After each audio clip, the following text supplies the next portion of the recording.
ಸೇಡಂ ತಾಲೂಕಿನ ದಗನೂರು ಸರ್ಕಾರಿ ಪ್ರೌಢಶಾಲೆಯಲ್ಲಿ ಜಯ ಕರ್ನಾಟಕ ಜನಪರ ವೇದಿಕೆ ತಾಲೂಕಾ ಘಟಕದ ವತಿಯಿಂದ ಶಾಲೆಯ ಆವರಣದಲ್ಲಿ ಸಸಿ ನೆಡುವ ಮೂಲಕ ಕನ್ನಡ ಜಾಗೃತಿ ಕಾರ್ಯಕ್ರಮ ಜರುಗಿತು.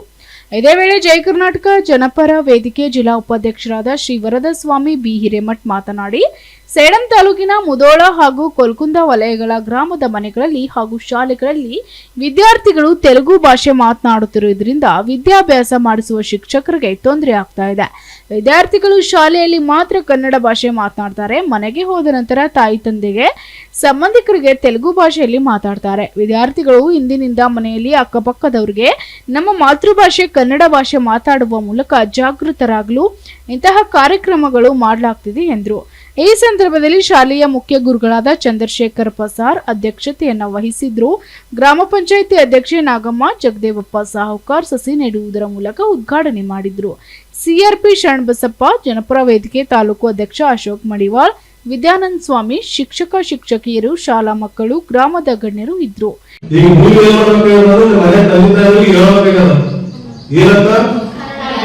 ಕನ್ನಡ ಮಾತಾಡೋದು ಯಾಕಂದ್ರೆ ಕನ್ನಡ ಮಾತಾಡೋದು ಕಲಿತ ಅವರಿಗೆ ಒಳ್ಳೆಯ ಒಂದು ಉಪಯೋಗ ಅದ. ಯಾಕಂದ್ರೆ ಬಂದಿರ್ತಕ್ಕಂಥ ಸರ್ಕಾರ ಸೌಲಭ್ಯಗಳು ಕೃಷಿ ಇಲಾಖೆ ಆಗಲಿ, ಆರೋಗ್ಯ ಇಲಾಖೆ ಆಗಲಿ, ಗ್ರಾಮ ಪಂಚಾಯತಿ ಆಗಲಿ, ಈ ಸರ್ಕಾರ ಮಾತಾಡೋದು ಬಹಳ ತೊಂದರೆ ಆಗ್ತದೆ. ತೆಲುಗು ಮಾತಾಡಿದ್ರೆ ಕೇಳಿದ್ರೆ ಸರ್ಕಾರವಾಗಿ ಅವ್ರು ಸ್ಪಷ್ಟವಾಗಿ ಕನ್ನಡ ಮತ್ತು ಸರ್ಕಾರ ಅವ್ರು ಯಾರಾದ್ರೂ ತೆಲುಗು ಮಾತಾಡೋದು ಕೇಳಿಲ್ಲ, ಅಧಿಕಾರಿಗಳಿರ್ತಕ್ಕಂಥ ಅವ್ರಿಗೆ ಕೇಳಿಲ್ಲ.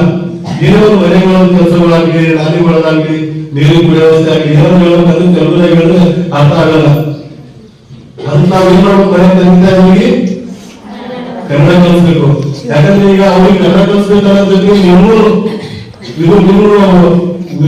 ಇಂಪಾರ್ಟೆಂಟ್ ಆದಂತ ವಿಷಯ ಅದು.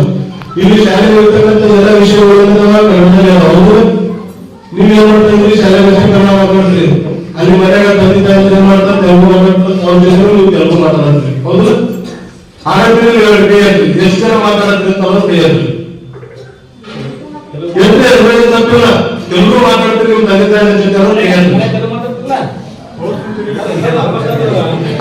ಶರಣಪ್ಪ ಹೇಳಿ, SSV TV ನ್ಯೂಸ್, ಸೇಡಂ.